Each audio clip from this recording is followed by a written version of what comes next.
I'd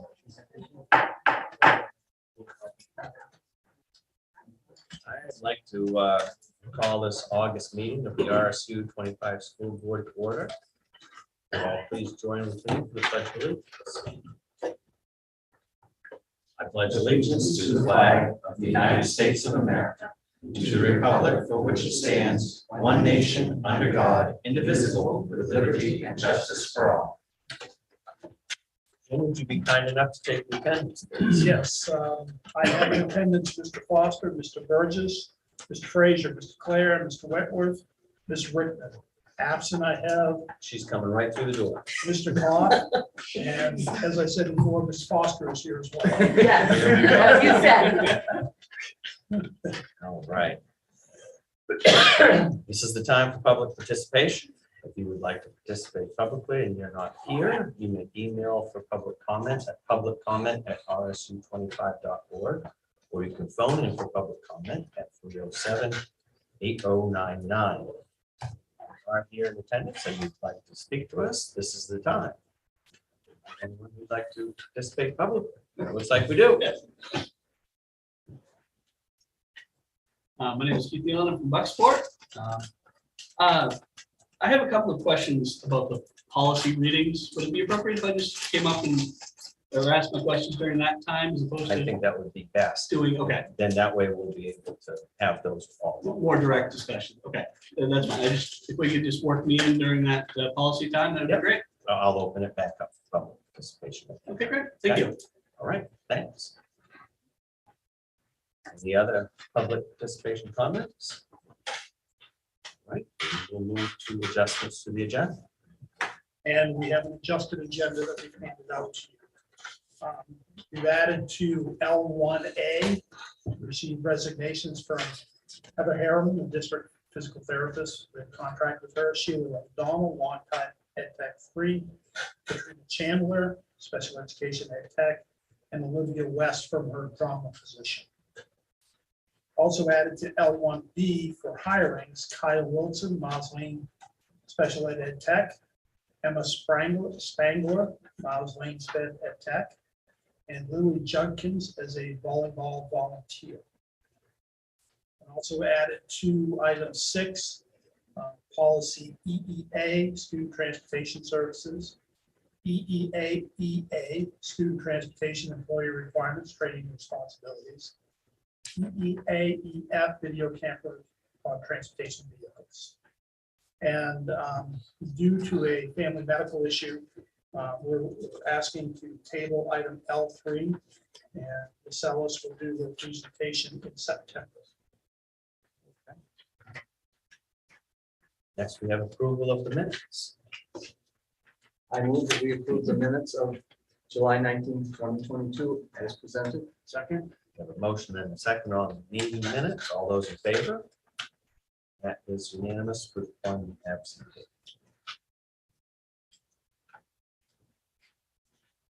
Next, we have communications and correspondence. Yes, you have communications in your packet that I shared with you. Couple of things that you have in there is your MSBA resolutions packet. That's always an exciting read. And also bring to your attention that it's that time of year again where by September's meeting, we need to assign an official delegate from the RSU 25 board to represent us at the delegate assembly. So I know that usually it takes about a month for people to discuss to find out who wants to do that. So I just want to get that on your table. In your packet also, there was the operational guidance for K-12 schools from CDC relative to COVID. Basically, the rules that are relaxed to where we ended up the year last year. If there is a known case of COVID, people are asked to quarantine for 5 days, and when they return with a mask. If you're exposed, you do not have to quarantine.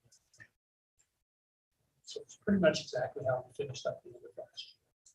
More and more, the transition to this is they're going to be treating this like we do any other infectious disease, the flu, chickenpox, those types of things. So go from there. The biggest ask is, folks, if you feel the symptoms, please stay home, test, and proceed from there.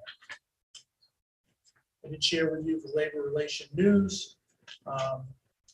That is very interesting in reading, and that comes out on a fairly regular basis, and I'll always put that as quarterly, I believe.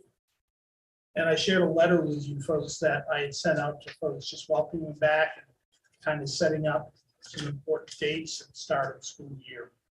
And really, this is about, if you look at the last paragraph, I just want to make it very clear that we're coming back to a more normal situation. And by that, I mean it's normal in every phase of the game. Our expectations for personal conduct for students are going to be where they have been pre-COVID. Expectations for participation in class and academic rigor are where they're going to be.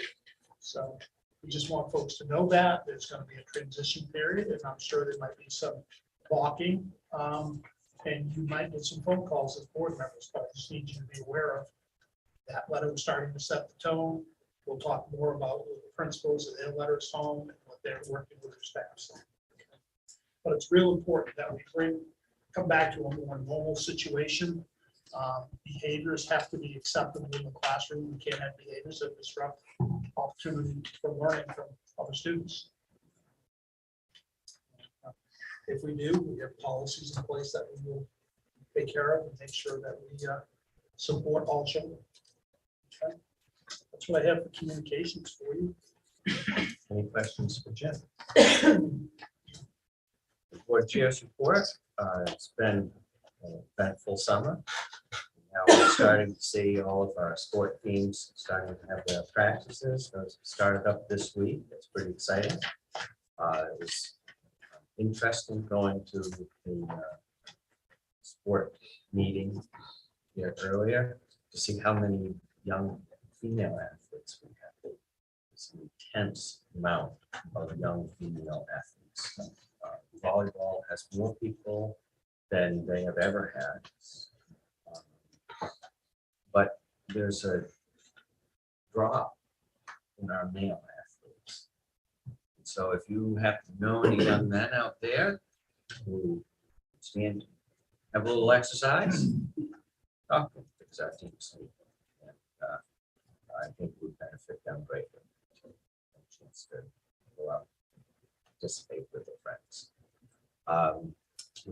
As Jim mentioned, we're going to be talking about expectations in school. My middle son, Harry, this is his senior year in high school. COVID started his freshman year in high school. Nothing's been normal for his entire high school experience. I'm hoping that this year he gets a truly normal high school year. And I hope that happens for everyone. Even if you're not in high school, if you're middle school, elementary school, I really hope everyone gets the plain Jane, normal vanilla ice cream. Nothing special, nothing fancy, just what's supposed to happen. And, I think we can all do that. I think that we might get a little bit of trouble at the beginning for some people who like to push around the edges. That's just normal. But I think we're all looking for being at normal again. So let's hope that we can get there. Before if you move on, Sure. if you're done, I've got a couple of things that I would like to share. Tom mentioned about the large numbers. We actually have in volleyball, I believe the numbers are around 23 to 26. 26 right now. 26. So we have never had a JV team. We're going to have a JV team this year. So the good news is that we have somebody who's been volunteer with the program who was a previous varsity coach. So we have a JV coach that's available. And so we're going to get that up and running, which is exciting. Good problem to have, and we have a solution built in. So from there, Mr. Ward, I talked to him earlier, can arrange games. Go from there. The other thing I want to just share with you in my report, if you remember last spring, we were doing water testing. Part of the state program doing water testing in schools. And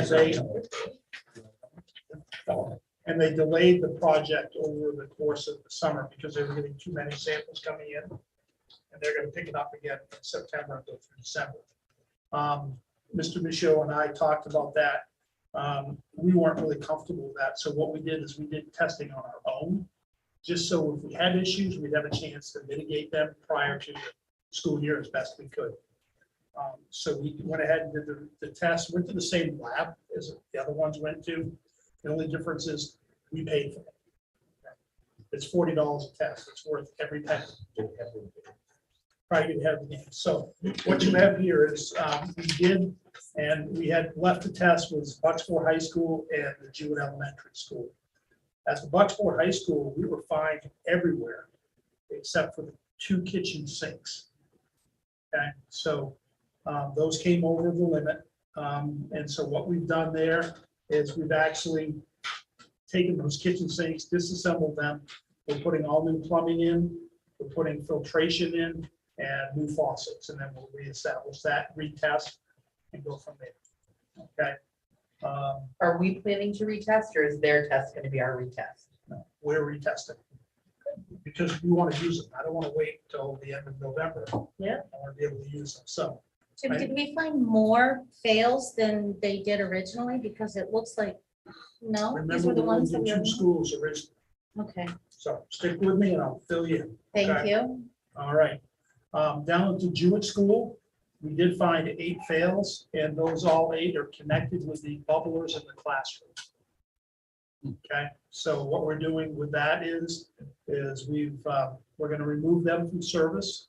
We're gonna replumb those areas, and then we'll retest it. While we're doing that process, we've contacted Oak Grove Springs, and we're gonna bring in water coolers in those rooms so they'll have fresh water available too. Are those really old? Probably. Those are original. That's what I thought. And warm water too. Yeah. You remember How those cool. days. The hall fountains, those all passed. So it's all cool, but we had changed those out over the last 10 years. We've been changing those up. So back at the middle school, we still have an issue with the steam kettle. Even though we replumbed that, the retest showed that still, it just missed, it was 4.6. It's gonna be 4.0 or less, in 4.6, so we're gonna put filtration in line on that and retest. And at the Miles Lane School, same thing in the kitchen. Same failures that we had before, we replumbed, but it's still showing, so we're gonna put those filters in line there. What kind of filtration? We're working with New Orleans, and it's a filtration, Charcoal? it's a reverse osmosis. Okay, yeah. Oh, that's. Yeah. Big time. That's what It's about $400 per unit. That's what we use in dialysis. Yeah, that's good. Yeah, the quality, they'll Super pure. do a good job. So what I wanted folks to realize is, number one, is we take this very seriously. We've gone above and beyond what the state requirements are. But we want to put our schools in a position where we feel comfortable and parents can feel comfortable. A couple of notes I have at the bottom is that the drains will be installed Thursday or Friday of this week. All right, we're going to retest at the start of next week and hopefully the results by the end of the week. So we'll know going into opening. How much are those filters? About $400 a unit. How long do they last? The assembly itself lasts for a long time, but the cartridge is a year. Okay. So we're going to be retesting early next week in preparation. Now, if something still fails, we've already got another level of planning in place. So we'll be fine. Every student will have access to potable water. That's not a problem. Every kitchen will have clean water, potable water to use. So that'll be taken care of. All right, just as I pointed out, filters were purchased through New Orleans Water Treatment. And we're working with FW Web to get a hold of the fixtures that we need. The fixtures that we're buying are actually certified lead-free. So we know that going in. So that's just an update. Honestly, the results were not as much as I thought they would be, but that speaks to the efforts that have been happening for years. I thought it was important that you had an update of that. I will put a communication on the website similar to what they require for the state testing program, just so it's public and parents understand that very obvious what we're doing. I'm glad we're getting ahead of everything, not waiting until December to do it. I mean, it just makes so much more sense to do it now in the summer. And kudos to Mr. Michaud for staying on top of this. I mean, the man is working his tail off. And when he got the results back, the results just came in on Monday. It was pretty disheartening. It's like, let's figure it out. So, And within 24 hours, he's come up with a plan. He's already contacted contractors. So it's all good. Well, committee reports. Okay, well, we met on August 11th, and I have a little bit of synopsis I wrote for you. Christina was gonna report out on much of it, so I will tell you what I can remember. First, she started off talking about her 22-23 curriculum office work plan and was gonna go into more of that, but the review from Todd was it's an aggressive plan. I said ambitious. Ambitious. That was Christina misquoting Todd and me taking it for face value. So it's an ambitious plan, but you know, she's an ambitious person. So she will fill you in on that during the next time we're together. Then she talked about the ESEA grant update. And she has submitted and actually already received substantial approval, which means that you can start spending the money, but the final approval is still to come. Then Todd and his gang of merry ladies, I guess, talked about the BMS. Grant and with the experimental learning teachers, Jess, Hannah, and Chantel, who wasn't there. They talked about their goals for this. I'm sure Todd's going to talk about it more in this group, maybe, so I won't go too into it, but he has some goals for like November 1st and March 1st and getting tilapia, and he has a really cool presentation that maybe he's going to show you too. That would be fun. It's like that, what it might look like. Yeah, it's pretty cool. He has a picture of the greenhouse, like a 3D thing that you guys can see, which is cool. And then Josh filled us in on the VHS Rev Grant update, and that is going well. That's the virtual learning partnership with the 3 other schools, Camden Academy, Brewer, and Old Town schools. They'll be sharing all the same resources. They're going to focus on grades 7 through 12. This is for a small number of the students that can benefit from doing remote learning all the time. We're talking like 6 to 10 students maybe here or something. And they hired a case manager, the online school case manager named Audrey Keenan, is that her name? And very excited. She's already like off and running, so that's a good thing. Jen gave us an Aspire Golden Bucks update, and we're going into our 2nd implementation year, so I'm sure if she's here, she might be telling you more about that later. And then Jim just totally didn't even come to the meeting. He was away, so we didn't get district updates from him, but Christina gave us a few, which he, I'm sure, has already told us in here. And the other thing, one of the updates was about Brightspace Middle School going back to the Google Classroom from Brightspace, because it's not really made for the middle school group. So this is a good thing. Teachers were like very excited about this, and we gave them the blessing from our committee. And I think that was pretty much it. You guys feel like you were there? I don't. Not as thorough as you usually get, but. That's all right. We go. Any questions for Abby? Finance Committee has not met. We are going to have a finance update in this meeting instead. Policy? Policy committee did not meet, although there are a number of policy items to be attended to here this evening. Just so everybody's aware, that a year ago, we brought these forward first reading. They all went to the policy committee, came to first reading, and they were supposed to come back last August. And got caught up with the start of school and this COVID and everything else, and I completely dropped the ball. So I bring these policies back to you, which are policies that we have to have, and they're needed to have, and it's what we're doing. So But they have gone through first reading. They were approved unanimously for first reading.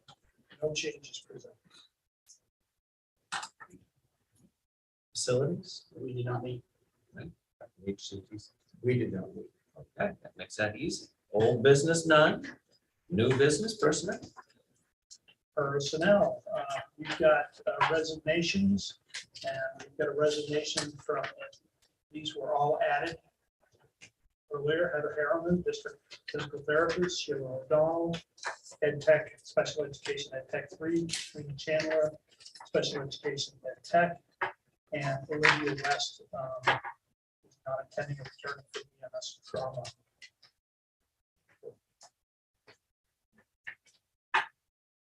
For a motion. I move that we accept the resignation / retirements with regret as a block. Second, We have a motion and a second. All those in favor? It's unanimous with one absent.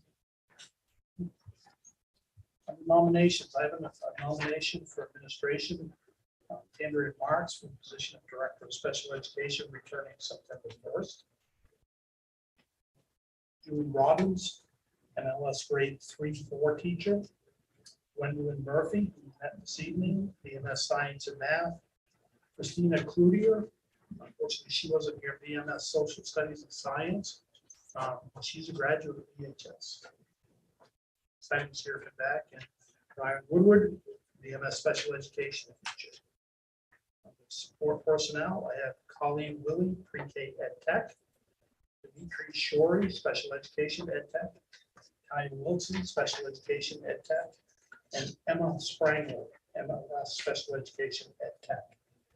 For coaching, middle school girls A-team soccer, Emma Bennett. And we met Thea Mula for the boys A-team soccer position. And we have Lily Judkins for volleyball volunteer. And she's not an attendant. No. No. BT. No, we've already hired her as a volunteer Okay. last time. Okay. That would be a leadership. Oh, okay. It's just if we intend to change that. No. Okay. Well, I move that we accept the nominations as a block. Second, We have a motion and a second. All those in favor? That is unanimous with one exception. Now we have the time for the finance update.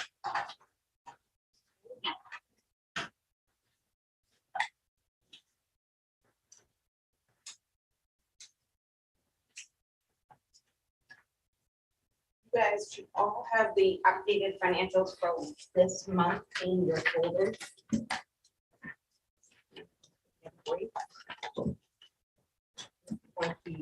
What's crazy because in July, there's not much going on.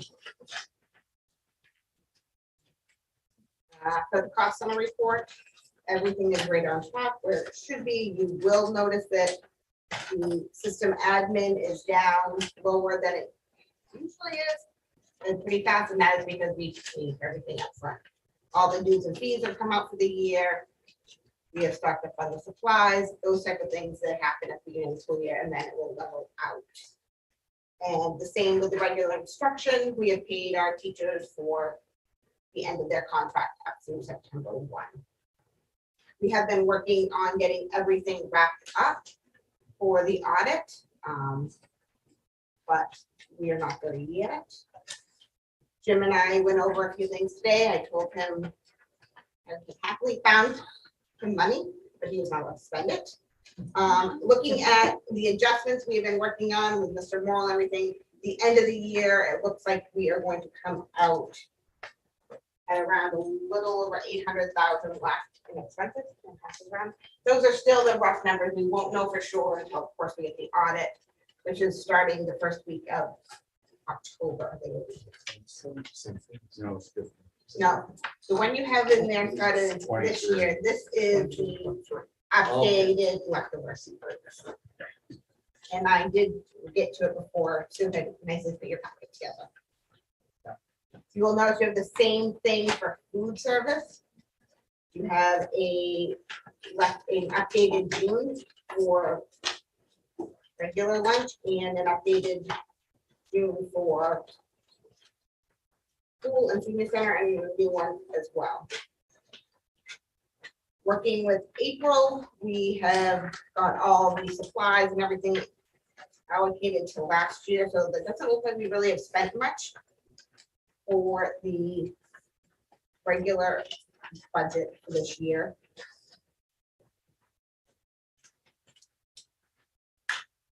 We need to make a motion for the value transfer between funds, cover those two funds.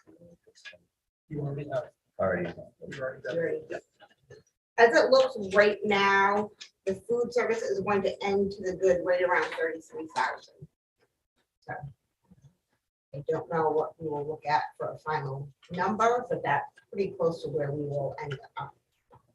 And that final number will be carried into July for the food service for the enterprise account. So they'll actually start in a positive position, which rarely happens. But we're not getting full reimbursement this year. Well, we're gonna get full state reimbursement. We're not getting the federal government last year gave us a higher rate of return. So we're not gonna see as much this year. But the state is covering everybody. State is still covering everybody for lunch. So the state is covering. Yep. Just their reimbursement rate is not as high. And this is the last year that that's gonna happen. But it's critically important, and we'll push out this to the families. We need to have every family filling out the financial forms for free and reduced lunch. It is critical, even if you know you don't qualify, it's important that we get that information, because the index that comes out of that determines funding for Title I programming, Title II, Title IV, also for other programs like the E-rate program, which we do a lot of projects for technology with. So everything that we get for federal money is pretty much indexed on our free and reduced count. So it's critical that we get that information. Talking with April, I haven't seen the final numbers yet. The person that has been running food service for years and years, Walter finally retired for the second time. And I know that there's a new person that has stepped in. People have met with him a couple times. But I haven't seen the final number yet of what that reimbursement rate is going to be for next year. At the higher rate, we were able to cover the majority of the costs. I don't think it will cover everything for next year, especially with the increase in wages. So we will have to keep an eye on that and watch that. So if I can interject here, when you look at the end of the year balance, you say, wow, you have $800,000 left out of your budget. That must have been over budget. Why? You have to always remember that you use a carry forward over $650,000 per year. So if you do not end up your end of year balance higher than that number, you're actually below. You're losing, you're behind. So you're actually starting at a negative position for your next budget year. So the administrators here to talk about that constantly, but we need to maintain, we've got to get at least that much better. Where does that 650,000 come from? That's from balance forward. That's what we approved is the balance forward thing, is that, okay, that's, and did we just up that? Is that, That's 700,000 for next year. okay.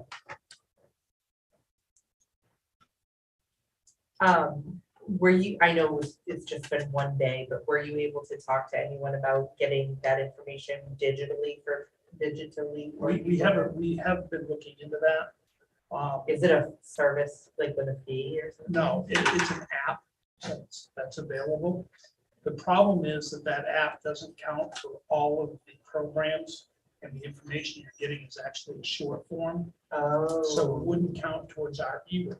So that's perfect, because I'll just respond to the few people who tried to do it Yeah. online and they said, hey, I can't find RSU we 25. will have, by the end of this week, we will have a digital application up that we can use. Awesome, Yeah. because I think we can spread the word and get Just quite gotta a few get done turned that out. way, yeah. But we consciously, when you brought that up in that email, Jim and I talked, we had this conversation last spring with the state. And we challenged that, and they could not give us an answer. And unless I had an answer, I wasn't going to sign off on it. Got it. Okay. Conservative route. And if you notice, most names not on there. Yeah, it was Mr. weird. Albert's There's a not there. lot on there, but there was a lot not on there. So I didn't know if maybe there was a fee. So it was somewhere where you could go online and fill this report out, which I know is very important for everybody to do. And we had several families who wanted to go on and fill it out. And I thought, this is great. They're already trying to get ahead of the game. Yeah. And so right idea, but we'll have it through the RSU website. Yes, Is that it'll we'll be be right able to there. We'll share have it that right like on on the front Facebook and page. stuff? Yep. So that we can encourage people that way. Yes. Because there's some people that are gonna want to be performed, and that's fine. But I think there's a lot of people who will be excited to do something online. Thank you. Great question, thanks. So food service senior center, I believe Jim and I still need to meet with April and Bill. And so kind of come up with a plan of where the senior center, the poor senior center has had a rough few days. They had, was it the water main break? And then. No, it was like the toilets, like the sewer. Oh, yeah, and now the refrigerators and the. And the kitchen is refrigerator gone. broke. Yes, so it's been a very rough few days over there for them. Been a little rough in my house too. I am. A little stressful. Sure it is, yes.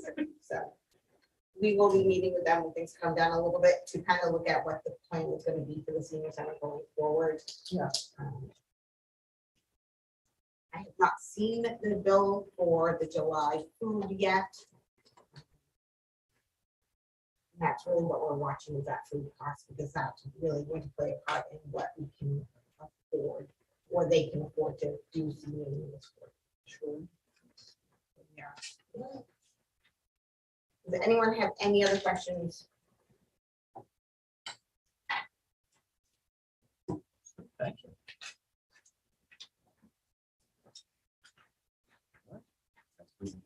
We are going to skip item 3. It's not here. So that will be tabled to our next month. Consideration of possible action to nominate Sarah Will, FNP, school medical advisor for the 22-23 school year. This is an annual requirement for the school district that we have to name a medical advisor. Sarah functioned in that role last year. She's an employee of Foxborough Regional Health Center. They've been great partners and collaborators, and this individual is used by myself, but primarily the nurses. If they're questions for nurses, they'll call this person. We pay them a very small amount, $1,000 a year. But they've also given us feedback and review on like last year, our return to school plan, but typically is policy, those types of things. They've done a wonderful job, and I would encourage you to move forward and adopt her as our school medical advisor. Well, I move that we nominate Sarah Willie, a nurse practitioner, as school medical advisor for the 2022-2023 school year. Second, we have a motion and a second. All those in favor? That's unanimous with one absence.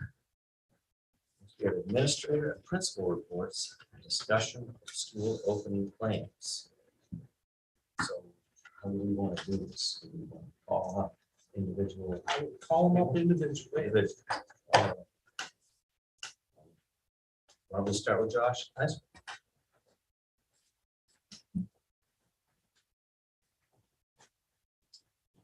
Hello, everyone. So as I kind of detailed in my report, I think one of the fortunate things that I really have at the high school here is that we have a strong core group of teachers that have been here for a long time. We haven't had a tremendous amount of turnover. And I think with that just comes the experience, and it makes it easier when we're trying to transition back after having just such an awkward last 2 or 3 years. But I think we even saw last year, even our most experienced teachers struggled, with trying to remember all the things that we did before. And students are certainly different, right? So we've kind of had to still adjust on the fly. So, when we finished at the end of last year, we put out a survey to all staff and during our PLC time. So what are the things that we need to focus on? What were all the things that didn't go well this year? What are the discussions that we have to have this fall when we come back? What supports they need from administration? So we took all of that data. And so those 3 days, we're really just going to spend discussing those items and make sure that we have action plans. Aaron and I have met this summer. And we feel like we have a really solid plan. And honestly, it really just starts us meeting with the individual grades at the beginning of the year and just going through those expectations. I think the toughest thing that we had last year is that those expectations that we try to give to students changed about 25 different times. And not because we were trying to change them, but school testing changed and, quarantine changed. And we were out for 5 days, we were out for 10 days, we were half in, half out. I mean, there was just so many different moving parts that we can control that I think they just stopped believing anything we were telling them. Like they say, well, that's good for these 2 weeks, but tomorrow you're gonna tell us something different. So I think it's gonna be critically important, in wood, that our plan that we have one is gonna be as consistent as possible for the time. And that's always, I think, really been a strength of our staff is that they communicate well with students, they build great relationships with students, and they get along with each other really well, so they support each other. And I think go back to our bar meetings and our PLC meetings that have really built that strong communication with students, with families, and with staff. So I think we're really going to focus on those 3 professional development days, make sure we're all on the same page, communicating that to students when they come back in those individual meetings. And then just being, as I said in my report, making sure that we stay consistent and clear for those expectations and not looking past the fact that the kids are not fully recovered. There's still some damage that has been scar tissue there that we're going to have to accommodate for. I feel confident that we're doing just the staff that have come in already. Like last year when I'd see them, they were dreading the start of school because it was just so much unknowns and things that they were not ready for. This year they're excited, but we don't have to have mask fights with students when they come back. We don't have to have disruptions of pool testing, and no offense, but we were just like all these things that were just taking away from teaching. They know that they're not going to have to fight that battle when we get back there. So I'm excited. I don't think any questions you may have. Does anyone have any questions? So one of the concerns that I kept hearing was the discipline. Not at the high school per se, but just the school system overall. It kind of lost its way. And I understand some of that does come from things that were new. You know, the mask thing was definitely an issue. Pool testing certainly caused a lot of disruption. But some of the things are just things that we all this morning dealt with. Girls are mean. Haven't figured that out. Girls are mean. Just remember that. Always hard to. And there's, we all hear, people talk about things in the media about all of these new things to whine and fight about, but the complaints that I have been aren't any of that. It's all just the plain old things. Some kids like to be disruptive in class. Some kids are mean to one another just because they're mean. And what I just want to let you know is this school board is here to support all of you administrators. That if you are having individuals who are disrupting the school, we want you to bring them to us so that we can help you, allow you to have full control of your school system.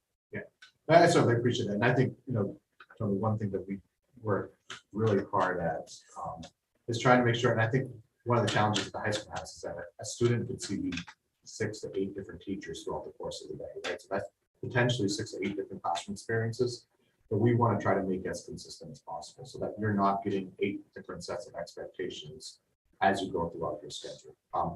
Obviously, it's never perfect, and there are some teachers' personalities and just classroom environments have to be a little bit different.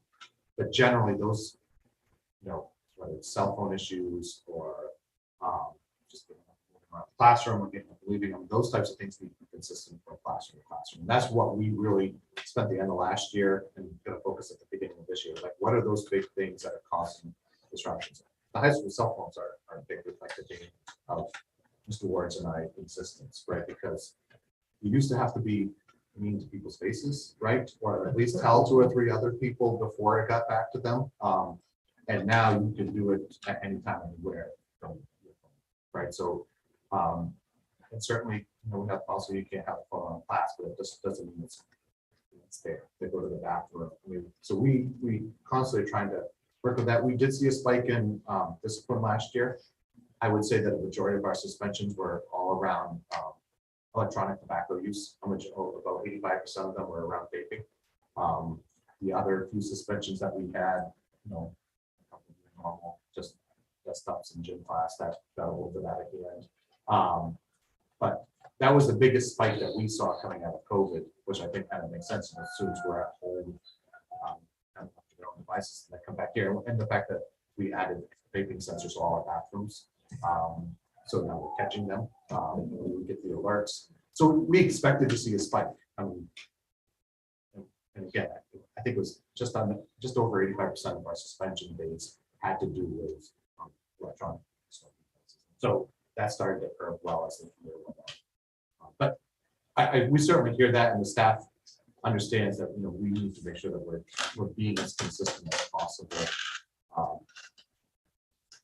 And then I feel pretty confident that we're going to be able to continue. Any other questions or comments for John? I did need to add, I know it's not return to school, but I would say just that every year athletics, our numbers are huge right now. So not only do we have the 26 in volleyball, but we have 35 in girls soccer. We have, and I know just because the 8-man football discussion was pretty big, we're at 28 right now. So that number is supported just based on the decision that we had talked about earlier in the year. And out of those 28, I think there's 4 that have played very limited football. So we made the right decision, I feel, based on the numbers that we know that those numbers were going to get even lower over the next couple of years. I know our boys soccer program is not going to lose its down numbers wise a little bit. Cross country's up a little. So, but overall, we have a huge participation in all athletics. Is there going to be a JV team in football? Yes, we have a JV schedule. Okay, good. Yeah. We will continue at 28. We will dress everybody for varsity games, but not everybody will play, which is always kind of been the tradition. Had we had 37 people show up, they were like 10. We didn't want to take 37 people to a football game. But out of that 37, there'd be 10 or 12 that were just JV football players. They would not wear pads. They just wear the shirts, but they would not be on the roster. So that we don't have that issue. Is golf still going? Golf is still going, but our numbers are pretty low. Okay. And that's something that we're going to be looking to address. How about cheering? I don't remember what I didn't get that number from Mr. Ward today, but we do have I know they're up and going. I want to say that it's 18, but yeah. Would they be interested in playing football? Boys soccer. Or boys soccer, Boys soccer is the soccer, one that we're they- trying to That's right. get up. Yeah. This is a sidebar question. I know we lost a really good player down there because obviously we wanted to go 11 meetings. Is there a policy that we have that allows this because it's not an 8-man, if he wants to play 11-man? So and I won't talk about individual No. people, obviously, but anytime that someone wants to transfer schools, it has to be academic focused and That's what I was wondering. and not athletic. Okay. So I will say that that's kind of tricky to decipher, right? Like someone Yeah. comes and says that I want to switch here for this Is that program. a state policy? There's an MPA policy that goes along with that principals that have to sign off on. But it is very, very difficult to make a decision, say that is 100% for an athletic reason. They come out and say that this academic program is offered there and we don't have it. So, and then obviously we have some communities that have school choice where others do not. Right. So there's lots of factors that go with that. Yeah, for all students. Right. questions for Joe? Thanks a lot, Coach. Next, we've got Todd.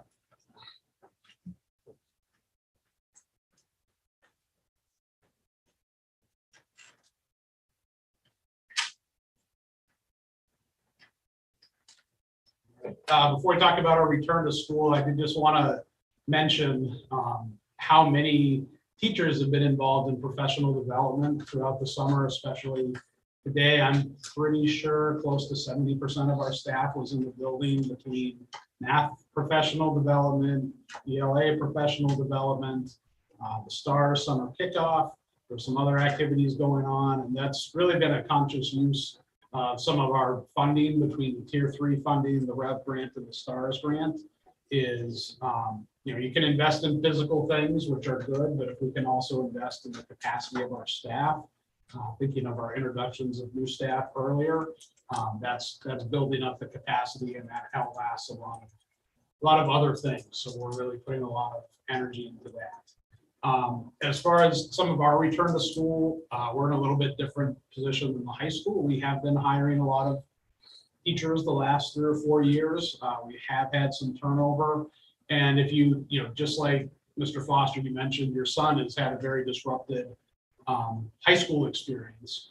We're also hiring newer teachers that have had very disruptive pre-service or initial service experiences. That first COVID year when we went fully remote, a lot of those students who were in the student teaching placement, they had finished their first 8-week placement. And that was pretty much right when we went remote, and most of them did not get anything. So it's like they got half of their student teaching. With, if anyone's ever done student teaching, the second half is the one that counts much more than the first half.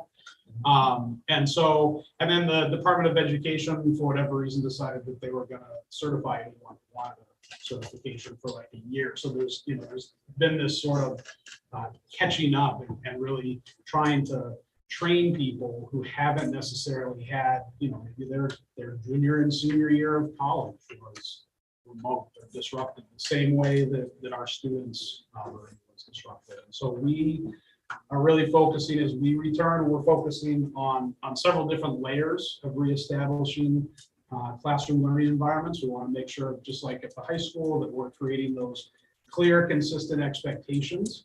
I think that there has been some clarity and consistency. There hasn't always been agreement amongst everyone that, those sorts of things should be an expectation. When I say everyone, I'm talking about certain students or parents that you're telling me that's an expectation, I'm telling you it's not, and that is a challenge. So part of our work, talking to Mr. Boothby, is again kind of reestablishing that idea that there are school rules, there is school board policy, and we're not just making this stuff up. It is real, honest to goodness expectations. We are going to focus on Miles Lane. The middle school has had Bucks Pride for many years. It's kind of been what we would call a PBIS theme, pride and effort and pride and responsibility and daily effort, I think is what it is. So that's been a theme for quite a while. And so we're actually going to shift a little bit. We're going to, as students come up from Miles Lane, we're going to use the be safe, be respectful, be responsible. It means the same thing. It's not changing the expectations. It's just packaging it in a way that our students have already heard it, and we can leverage work that's been done in different schools. And, we're going to really focus on connecting. When the teacher says, you need to do this, it's because what you're doing is not safe, or not respectful, or not responsible. So we're really going to work on making that a school-wide mantra of sorts. Like I talked about, we do have a plan to sort of guide staff in maintaining expectations. It is really important, just like at the high school, our students see several teachers a day too. And it's really critical if you're going to reestablish that when the bell rings and the door closes, that what's happening in each of those 6 to 8 classrooms that the student goes to throughout the day has clear, consistent expectations, consistent means of addressing and following up on when students don't meet those expectations. So we have a lot of, between our expanded district social worker, a BCBA, which is a behavioral specialist, an assistant principal at the middle school. We have a lot of resources kind of going into how can we help and support teachers and feeling like they're able to maintain those expectations as well. We are going to work with staff at the beginning of the year to have a written classroom management plan.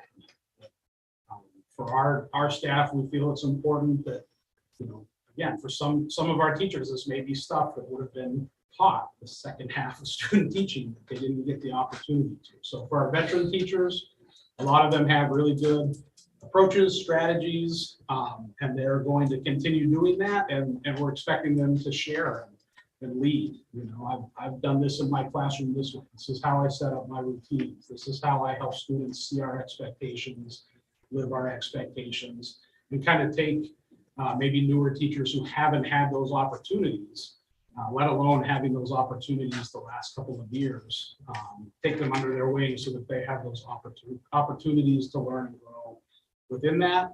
And you know, I think it's really important that we also think about how we emphasize the positive. Even when there's students not meeting the expectations, there's more students meeting. And so we don't want to send the message that nobody is meeting expectations. We've always had most of our students meeting them. And so we're gonna, again, work with Heather Rockcliffe, an expanded district social worker role, as well as Brittany Blair, to extend the golden ticket and school store system up to the middle school, focusing again on making sure that those students who are consistently meeting the expectations know that, and it's acknowledged. And, you know, I think we've all been in situations where sort of like that shotgun approach. There's something going wrong and the whole class gets addressed. If you've been doing the right thing all along, it either makes you feel bad, or sometimes you don't know that you're doing it right. You know, it's still a learning process for you too. And so we want to make sure that we emphasize the positive as well. So we're working on 4 main levels. I will tell you, we have a lot of other stuff going on. I just don't want to take up 30 minutes of your time sharing it, but that's kind of the concise summary of our return to school. Questions for Todd? Questions around that? Todd, I understand the comment about the cost, but you have to just point out that it takes a vocal minority to make someone's life miserable. Yeah. And it's not just a student, it's life is miserable, but it's also employees' lives that are miserable. It is one of the reasons why there's an amount of turnover. And it's something that we can address. And I know that the school board wants to help to address that. I think we're not trying to target people or people who work. We're trying to just make a very functional overall school system. And part of that functionality is a consistent discipline. And it just needs a little bit of tweaking at all levels. And one of the things that, you know, I just want to make sure happens at your school in particular, and you've pointed it out, and it's good that you've identified this, is you have a very diverse workforce that may not understand what is expected of them or how to even address a problem. And I know it can be overwhelming for you when you get bombarded by 2 things. One, a age range where it's natural to push every imaginable button that is available to be pushed, and a very new workforce. And so that's difficult. And what I want you to know is that we are here to try to support you. So don't allow yourself to get overwhelmed. If there's a known family that need some addressing, bring them to us. We will help you straighten out that small contingent so that you get, a school that has consistent discipline, and then that issue goes away. It isn't that everyone in the school is crazy. It just takes a very small, very vocal group to make people's lives miserable. And I think it can be addressed. It will take work, and I know that we're on work and it'll be on you, but we're here to help. I think I'd like to address your positive reinforcement plan. I'm really excited to hear that you're going to be doing something like that. You said there's 4 levels of positive reinforcement, or just 4 levels that you're going to be going The through? overall plan is. So the overall is 4 levels of positive reinforcement of behaviors that you want to see repeatedly, right? No, the positive plan is one of the pieces of our school. So you have, Oriented. so you have new staff coming in. Are you going to be using a positive reinforcement with them as well? Yep. And do you have a plan for that as well, so that you can continue to maintain, good morale? Because it is difficult to critique people who have been to school. Yeah. And you're going to have to do that, and it's too bad, but they've had disruptive lives, and our children have had disruptive lives. And positive reinforcement works, so I'll be excited to see how that goes. There too. Thank you. Any other questions? Thank you. Let's see that. Darcy.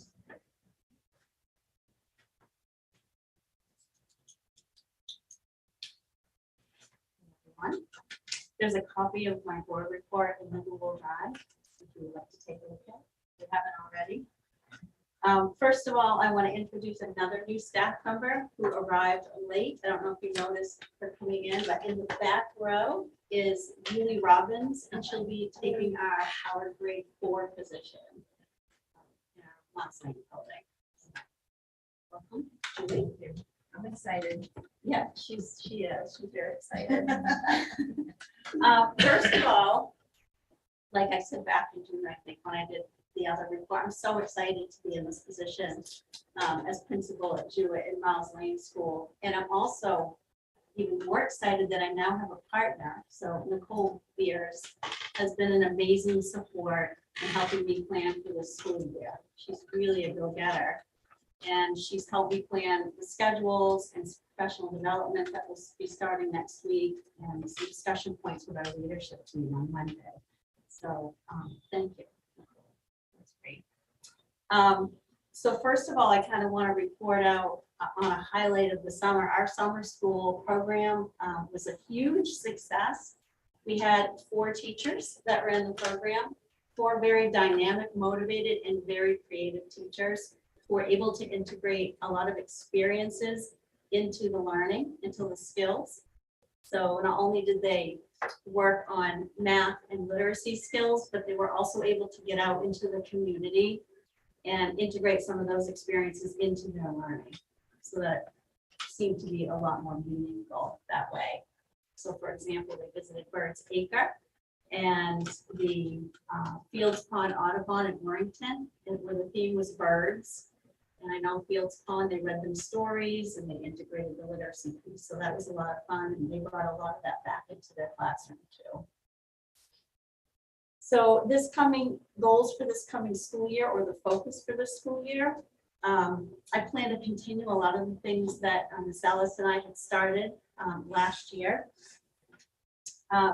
First of all, thinking about the physical health and safety and social emotional needs of our schools.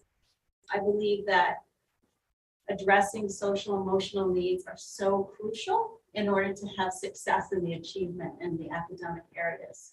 So we have a lot of great tools and resources in place already that I've already mentioned, such as our Learning Center at both Jewett and Miles Lane School. We have a partnership with BRHC for counseling services. Our PLC meetings where staff on a weekly basis discuss students and interventions to help address behaviors and academics. And one of the biggest, thinking about what Tom had said about bringing traditional events back at the high school, I'm really excited to bring that into the elementary schools as well. Such as, you know, our bringing assemblies back. I'd love to incorporate assemblies throughout the school year that are student-centered and student-planned. And including our Jewish school students too, as one entity instead of two. I feel like we have an incredible PBIS plan in place. We want to continue with those interventions. We have some possible PD development this fall for staff to go to around PBIS. And we also have learned a lot from the pandemic about how we want to approach student groupings. So for example, recesses, it used to be we put them all together.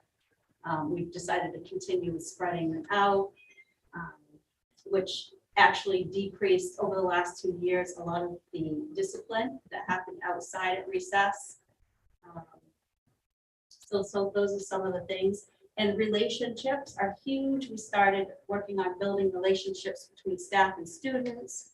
We had started a program where some of our students who were having some tricky times had some built-in breaks throughout their day where they could go meet with specific staff members for 10 minutes just to regroup, talk about their day, and then those staff members would give them some strategies. We also plan to continue with implementing our new math program. We do have some professional development built into our schedule next week, so that our next Friday staff will be participating in that. And also we will have some Lucy Hawkins literacy trainings throughout the school year as well. And then the one thing that I'm very excited about, so elementary school, as you know, is very skill-based. So in order to make that more meaningful, we have our 2 experiential classrooms. And they have a lot of great plans and thematic units for this year. And we even have other staff, it's starting to leak out into the other classrooms. So we have other teachers trying out these hands-on project-based experiences in their classrooms. So that's exciting. And hopefully we can partner up with the middle school with their STARS program. And I have a lot of new staff this year, transfers and new teachers. So I'm excited about them coming to our buildings. Anybody have any questions? Darcy. Well, Darcy, we don't usually hear any discipline issues for elementary, so I don't have anything that I feel shame. I'll let you off easy. We're working on it. Question, Darcy, about the recess separation. Can you Yes. pull me in on that? I don't know. Yeah, so during the pandemic, we had to separate groups and our students into cohorts to lessen the numbers of students outside and even at lunchtime. So what we learned from that is, you know, the data showed that we had a lot less disciplinary issues because of the less amount of students at recess. So as a staff, we decided that we would continue with smaller group size. And we have 2 playgrounds at Miles Lane, for example, so utilizing both playgrounds has helped as well. Where in the past, we just used 1 playground at a time. There is a little less social interaction, or do you find? No, them there's being- still plenty of kids that socialize, and the teachers have done really well in, you know, letting students go from one playground to another. Yeah, yeah. So they're not restricted to one. They're able to mingle and go back and forth and rotate them. So, Thank you. yeah. Any more questions?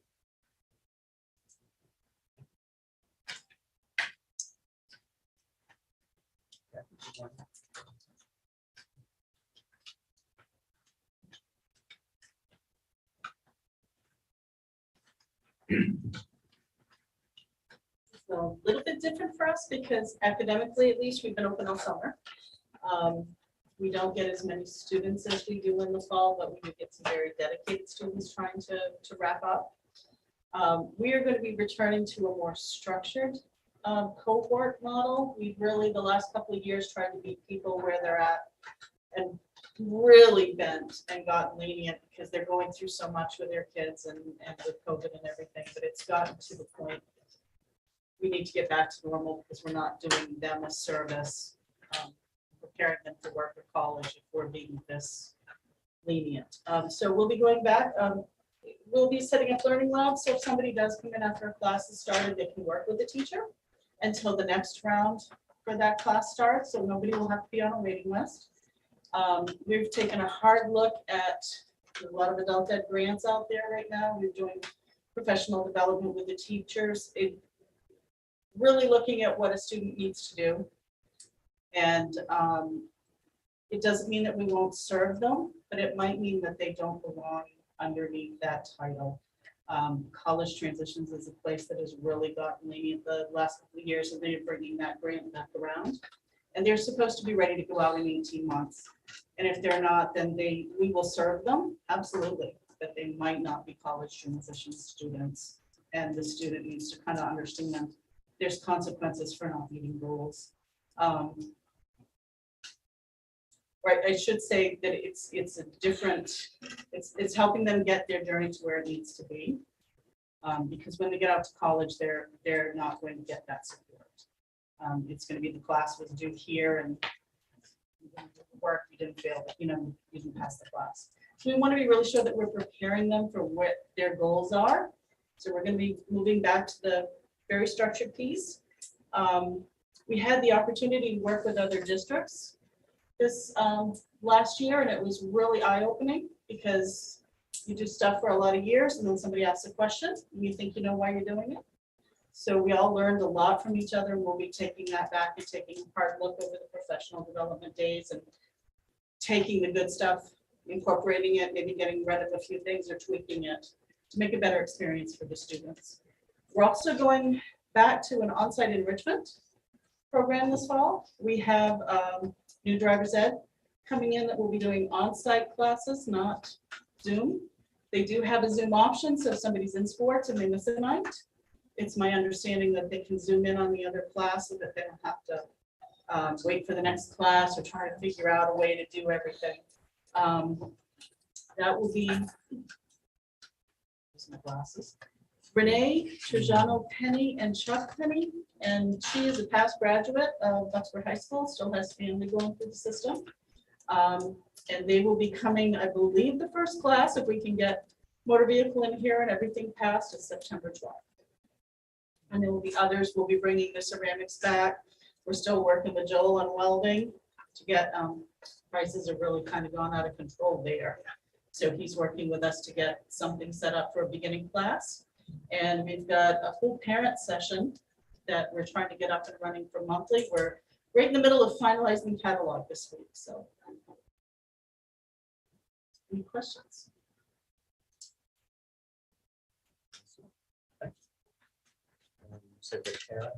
Yep. I think she's prepared. Yeah, I think I'm prepared too. You guys can tell me if I'm prepared, right? That's how that works. Yeah, so I'm Tara Wentz. If you don't know me, I'm the assistant special ed director and the interim special ed director. Yes. You know, Andrea's name is on that. Order from you. Yep. Okay, so here's what I'll share with you all about what's going on in special education. This is a really busy time for us. We have lots of kids going in, going out, but as of today, we have like 261 students that we're servicing with IEPs, and we have about a dozen students who are currently in the referral for special ed process, and we have 45 students who have active 504 plans, which is also falls under our umbrella. We had extended school year services in July. We serviced 13 students who accessed special education extended school year, working on academic skills as well as daily living skills, speech language, and OT. We have added a lot of new staff that you have heard about from our principals. We still have just a couple of educational technicians positions open. And of course, our part-time PT that Jim mentioned. This week coming up, our entire administrative staff will be trained in safety care. And then we'll be working to train all of our special education staff under safety care as well, which is one of the main state Department of Ed approved crisis management plans. And that really ties into everything that we've been talking about you all have been talking about today regarding behavioral support and management. It's all about supporting students in a crisis, but also crisis prevention strategies and de-escalation strategies. For our part, looking forward to this year, we've done a lot of building up of our special education ed tech staff into teachers. Now we have a lot of brand new, very young and inexperienced educational technicians coming in. And so we're really going to focus on our professional development for that group of folks this year, really looking toward social emotional learning and behavior management strategies with our ed tech staff. We also are going to have a great relationship, I feel like, a great communication with our general education staff, but we're working on strengthening that and getting back to more sort of pre-COVID collaborative work, right? A lot of our work became kind of compartmentalized during COVID, so the more collaboration, the better. We're going to work on refining our progress monitoring and data collection in special education. I've been working very closely with Michelle Taylor, our BCBA, in planning professional development and also looking at how we are going to monitor student progress on their IEP goals. And then finally, we have some new special education teachers. We did really well on our last audit of our state paperwork, but we want to continue to maintain that high quality of paperwork, that state and federally required paperwork. So we want to support and train our new teachers in that as well. So that's kind of where special education is at right now. Any questions for Tara? Thank you. Jim? More? Yeah. Yep, if he comes out of his room. Jimmy back there? You know, whether you heard my name or not, they want to just say, come here, never mind. So Tech has had a busy summer as always. Right now, supply and demand, so kind of trying to catch up with some items. We're waiting on iPad cases in the carts to finish out our distribution at Jewett School. New construction projects at the sports field as well as the greenhouse at the at BMS was nice to be on the ground level. Wayne Mishu was great pulling me in and saying, hey, what do we need out there? As a result, we were able to have the electricians pull both network cable and fiber for us. So we are ready now and ready later, which is very nice to say. We normally can't say that. Normally we're trying to figure out what wires down the concrete walls, so it doesn't look terrible. So thank you, Mr. Mishu, for that. And that project, as I went to Todd and said, hey, Todd, here's another expense. What can we do? So that worked out well. If you're not aware, the greenhouse is going to be full of sensors keeping track of temperatures and monitoring. So that network is absolutely critical out there. That could be very well a situation where I'm trying to catch up and I wasn't. So much appreciated. We also helped the Delta Ed as they acquired equipment. Some of their equipment for architecture and design is quite capable. It's got a lot of horsepower behind it. I'm glad, again, Kathy brought me on bottom leg so that we could plan that out rather than work with what we had. We were able to purchase what they needed in 2 other districts, actually, or 2 other adult ed units. So that was good. The communication, as you can see, is a topic for me. It helps me get my job done and a lot less red faces when Mr. Booth comes in my office. Doesn't eliminate them, but it does help reduce them, which is nice. I'm also finding myself as I'm the vice president of the Acton board. And what I found from our retreat, I guess you'd call it, or our planning session last week, was that a lot of tech directors don't crawl around on the dirt, crawl on the ceilings. I never want to get rid of that. But as we have Christina coming online with curriculum and we have other pieces come together, I do find myself more in the planning phase or more the educational side of technology, which I think is good because that's where I lack. I have a lot of the infrastructure, I have a lot of the knowledge and security. So it's good to be able to merge into the education streamline as well. We've also been busy in the sports area. Like I mentioned, we helped with the pre-wire of the booth that's going up to BMS, but also audio systems on the soccer field. And we'll have one up this Friday on the football field, which will cover that field a little bit better because of the space that it has. In addition to our normal schoolwork, as you know, we have a contract with the town of Bucksport. And so we actually have essentially an employee because of that contract, which is great. We definitely benefit from that. But for this summer, in the meantime of all the other stuff we had going on, we also wired the marina with a wireless system for their customers. And we've been wiring their cruisers for mobile, what they call mobile data terminals. So they can print off tickets in the cars and connect that way. So that's all learning for us. We don't do small electric wire. I should say we didn't used to do it. Now we do it. So we made sure we checked some boxes and did some research along the way.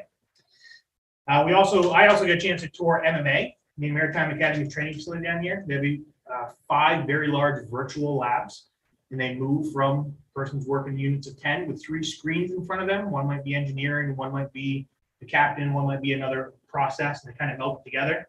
As they work through the stages, they end up in a room, put a wall right here across that metal stud, about 340 degrees of screens in which they all work in unison to run an artificial ship. But what they do has reactions, consequences, success or failure. So that was nice to get a tour down there, and certainly spoke to Christina about that to make sure our students are aware. One, that training is here, but there's a tech level, there's a maritime level, and again, it's sitting right here in Bucksport. So it was nice to know that that resource is out there. I think that's what a lot of us bring, whether we're coaches or we're involved in scouts. We know that these things exist and we bring them back to our school. Did you share that with Jen from Aspire at all? I have not, but that's a great tool. Maybe it could, I don't know how. And I was wondering, like, can I take pictures? I asked, because I know some of that's maritime security, and they said, absolutely, we'll do tours anytime. So Awesome, yeah. they were very proud of that stuff. Yeah, I don't blame them. It was awesome. As I mentioned, I had the acting retreat last week, so we did some planning for statewide infrastructure. The state has an infrastructure person looking at wireless and cybersecurity. We're able to meet with him and become one of our tools, if you will, into the system. So some things we have pending, Universal Wireless was supposed to launch September 1 because of the chaos of the first day of school, which is before September 1. We're going to delay that a little bit to phase in schools. Basically what that means is our staff right now need to know the password building to building where they are. Now they'll basically, we will give them credentials they never even see. It's all like a 40-digit code that gets them on the wireless, and they just move building with it. They don't have to log in. People coming in from the outside won't be able to access that wireless because there's no password to put in. It's a big elongated code randomized every 10 people. So they will grab our guest network and be able to get services, but not hit our servers, not hit our data, not hit our student devices, things along that nature. So that's kind of one of our big pending products. New staff training. This year, we've also worked with Christina. We used to do an introduction. I do about 10, 15 minutes, and we had people from K to 12. So we really didn't get into devices or how to do stuff because it differs at different grade levels. Christina really wanted to give our new staff a chance when they actually hit their classroom that they have an idea of what's going on.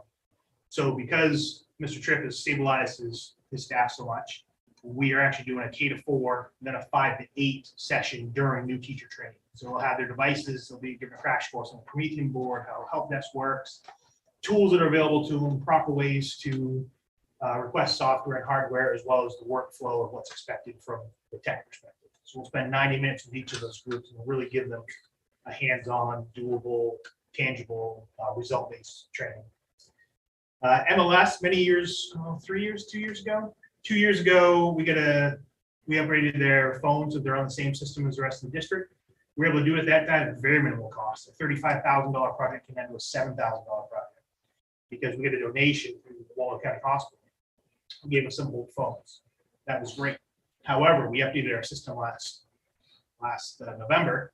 With that comes a security level that those phones aren't compliant.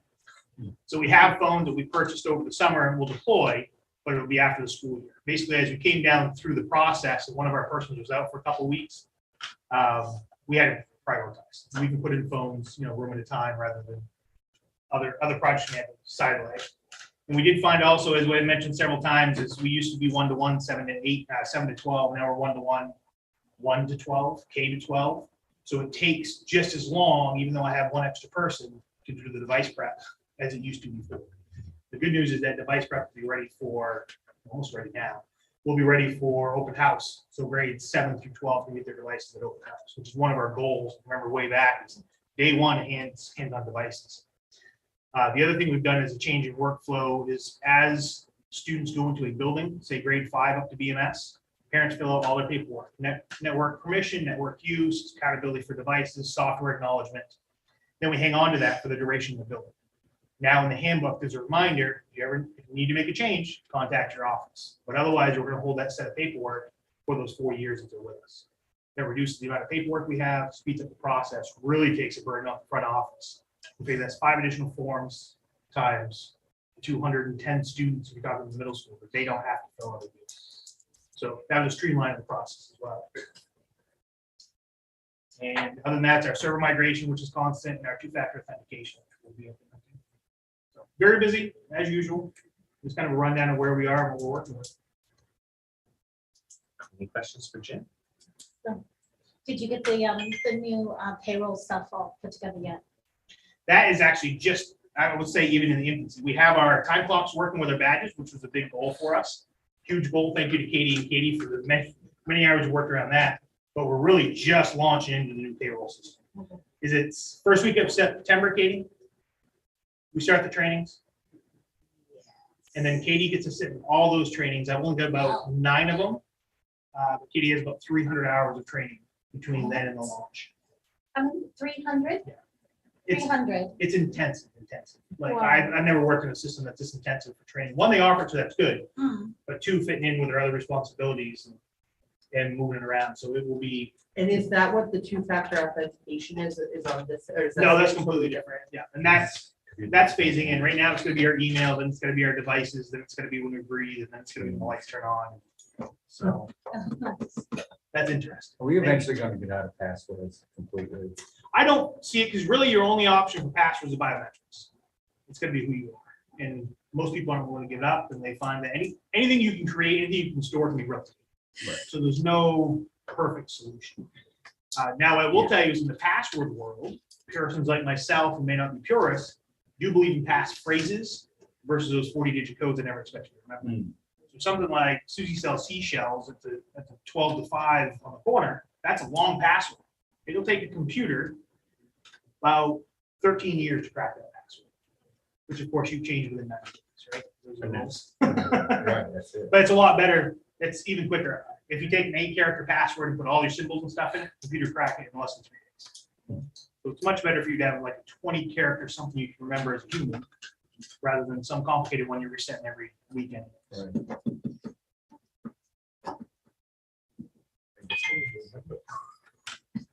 Any other questions? Comments? Any other questions with that? All right, thank you, Jim. Get all the administrators? I always seem to forget somebody. Okay, all right. I'm sorry. Next, we've got second reading of policy, and you wanted to make a comment first, so why don't you come on up? You said these policies have been in place for already? They went to first reading a year ago in June. So have the school's been doing what's written here? Yes. Okay, so then I do have a clarification question then. On the student transportation services policy, the last sentence talks about getting written permission to change a student's destination for a temporary reason. How, if my wife and I have had several instances where we've had to just call in and change a last minute thing. How is that different than what this is stating? It is supposed to be written. If a building principal makes a variance from that and is willing to sign off on that, it's not encouraged. Okay, if it's a last minute, unplanned emergency, obviously we understand, but on a regular basis, somebody calling in, oh, today we're sending Susie to this, oh, we're sending somebody else. We can't, we're not public transit, we're school transportation, so we need to have it in writing or even in. But don't we have an opportunity in the beginning to like put who can pick them up? Oh, yeah. Does that suffice? Absolutely, and you can, Or is it Picking not? up is not transportation. Okay, that's not what we're talking about. All right. You can have a secondary drop off too. I mean, if you regularly get picked up at home, but you go to Brandy's house after school, that's fine. So this policy doesn't exclude administrators from, I mean, in the several instances that I've had to do it, there is no way I can write permission to bring it to the schools. If I could, then I wouldn't need to change the situation. So I'm worried that, this is, I know. Yeah, Okay, I go get ahead. where you're going with it, but you need to understand that we need to have a standard. And if we need to adjust the standard to a situation, the administration does have some latitude to do that. But we just can't have an open, whatever. It's got to have some kind of structure in place. Kind of what we were talking about before. We have to have standards, expectations. And that's the industry standard that we follow. Okay, so there is. I think sometimes just some scribbled little something or other on the back of an envelope. Yeah. Doesn't What about have to be- electronic? And an Yeah, electronic fine. electronic, Send an yeah. email. Okay, and that would Now suffice. it's Instead of calling, we just email or. That's proof. That Yeah. And so part of that is, okay, so, you say, okay, just put my son or daughter here, and they go to this, right? And then we have to go back and something happens to the child. So you put them on the wrong bus. Paul told us to do that. There's no. Okay. Right. And could you call and say, I sent you an email, so it could be expedited? Yes. Absolutely. That's, okay. Yeah, it rarely happened for us, but we had a few emergencies that came up over the year. And I just wanted to make sure that we could still cover those emergencies while not violating the policy. My interpretation of that policy was a little unclear. Yeah. So, okay. And the second one was the video cameras on transportation vehicles policy. There's a section in there, I believe it's one of the last paragraphs. When the resulting videotapes are used as a basis for discipline, the parents and guardians will be notified and given the opportunity to view the portion of the tape pertaining to the alleged violation. Now, is this for both parents of both parties or only the one being disciplined? It's available at both parties. It is available. Okay. Typically, it's only the one who wants to see what their child did. But, okay, so we do have the option, because last year my son was involved in physical altercation on the bus. Yep. And I would have liked the opportunity to see what actually happened. Because young kids are somewhat, on my 5 and 8, they're somewhat unreliable in the details of what happened. And as a parent, I'd like to know if they were embellishing what they told us, which then necessitated us making it more serious than it may have been. So that it's not stated which parents or guardians. So I just wanted to make sure that if my child's involved in any way, either the aggressor or the victim, I can see what actually happened. Okay. But we don't retain those forever. Right, it was just, There there was is It does say there that, is well, a finite amount of time that they're available for. 30 days. oh, well, along that same lines, it does mention in there that that's retained as part of the child's discipline folder or whatever. It was mentioned in the policy. So that's only for a short amount of time. 30 days. Oh, and then after that, it's not part of the You discipline think file about, anymore. you think about digital records, and if we have to keep digital records as part of the child's discipline for 13 years. we don't have storage space. Okay. I didn't read that in a separate part, so I didn't realize, in that part of the policy, there was no timeline on how long. We have another policy. It's subservient to the other policy, okay. So you have another policy in terms of record storage and video storage. Okay, great. Yeah, and I just wanted to address that the 30 days is actually something that was, we did talk quite a lot about the 30 days. And we felt that 30 days was sufficient because sometimes 5 and 8-year-olds may not come straight away home and say that something has happened, or maybe repeated events had happened over the course of a month. And so that time frame was to allow for, variances in human behavior. So. Yeah, those were the only 2 questions I had about that. Thank you. Thank you. Jim, just to help me with my own understanding. On this particular policy, we're talking about the net retention, we're talking about just the generalized less data, right? Not something that has come up to like an expulsion hearing, That's totally different. which would be totally Then that different. becomes evidence. Then that becomes evidence, and then we keep that. That we retain. Yes. So this is just the general feed from the bus. And like Heather said, we keep that for 30 days because somebody might not come forward. We might not know that there's an instance. So we keep this generalized bubble, which is a lot of data. If you think about it, that's a lot of data. And once that month window has gone by, instead of us just continuing to buy more server farms, we purge that out, and then we have another bubble of generalized stuff. But if something gets shanked on the bus, we're keeping that. Yeah. It's not coming. No, So now we can go to second reading of policy.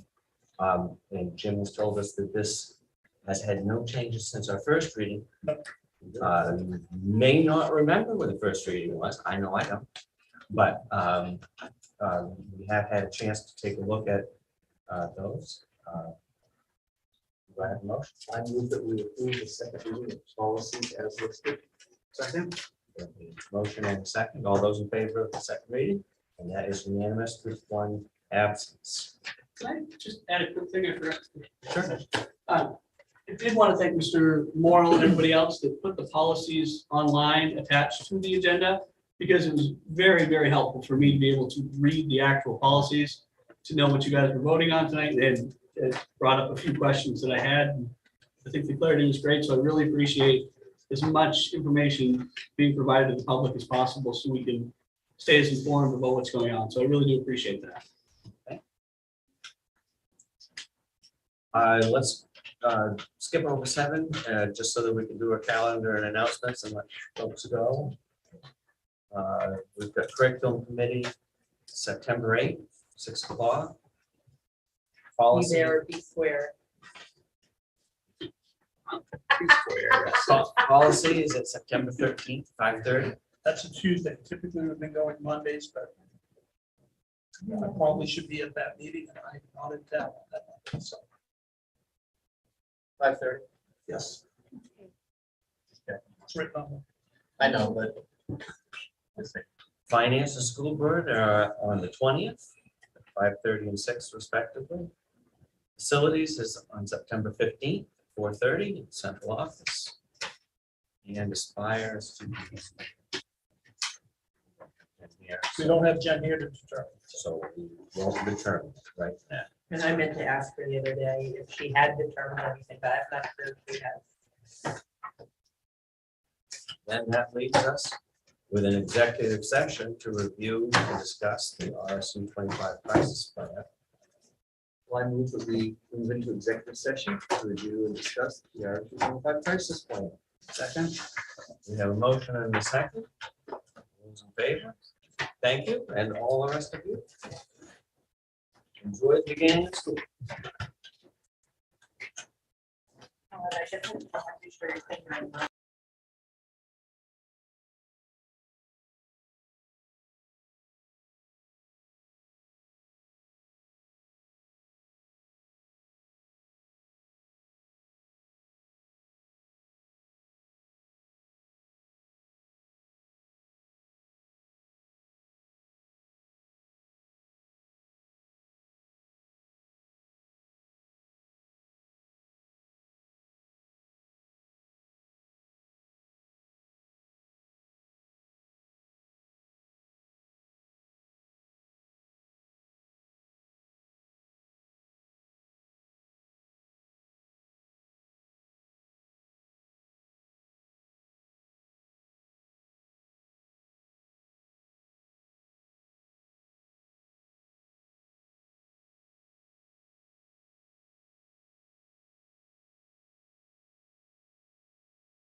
presented in executive session.